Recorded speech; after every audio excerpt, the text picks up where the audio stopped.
Boeing না Airbus কোন company থেকে উড়োজাহাজ কেনা হবে তা নির্ভর করছে মূল্যায়ন প্রতিবেদনের উপর।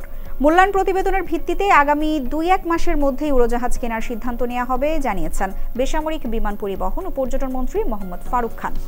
সচিবালয়ে মন্ত্রীর সাথে বাংলাদেশে নিযুক্ত যুক্তরাষ্ট্রের রাষ্ট্রদূত পিটার হাস এর সৌজন্য সাক্ষাৎ শেষে সাংবাদিকদের প্রশ্নের জবাবে একথা বলেন তিনি। বেসামরিক বিমান পরিবহন ও পর্যটন মন্ত্রী মোহাম্মদ ফারুক খানের সাথে বাংলাদেশে নিযুক্ত মার্কিন রাষ্ট্রদূত পিটার হাস সৌজন্য সাক্ষাৎ করেছেন। সাক্ষাতে উঠে আসে বেসামরিক বিমান চলাচল কর্তৃপক্ষকে ক্যাটাগরি 1-এ উন্নীতকরণ ও ঢাকা নিউ ইয়র্ক ফ্লাইট চালু সহ নানা বিষয়। সাক্ষাৎ শেষে উপস্থিত সাংবাদিকদের বিমান পরিবহন ও পর্যটন মন্ত্রী ফারুক খান বলেন, উড়োজাহাজ কেনার বিষয়ে প্রস্তাব যাচাই বাছাই শেষে দেশের স্বার্থ রক্ষিত হবে তার উপর ভিত্তি করেই সিদ্ধান্ত নেওয়া হবে। এ সময় মার্কিন রাষ্ট্রদূত পিটার হাস সাংবাদিকদের জানান, বাংলাদেশের ক্রমবর্ধমান অ্যাভিয়েশন শিল্পের অংশীদার হওয়ার ব্যাপারে যুক্তরাষ্ট্রের কোম্পানিগুলির আগ্রহ রয়েছে।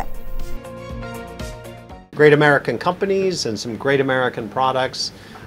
And some great partnerships that we could see in the future as Bangladesh expands its civil aviation industry. It's a competitive world এবং আমরা দুটার মধ্যে যেখান থেকে ভালো অফার পাবো সব ধরনের, এখানে ফাইন্যান্সিয়াল অফার আছে, অন্যান্য বিভিন্ন ব্যাপার আছে, সব কিছু মিলে যেটা ভালো হবে সেটা কিন্তু।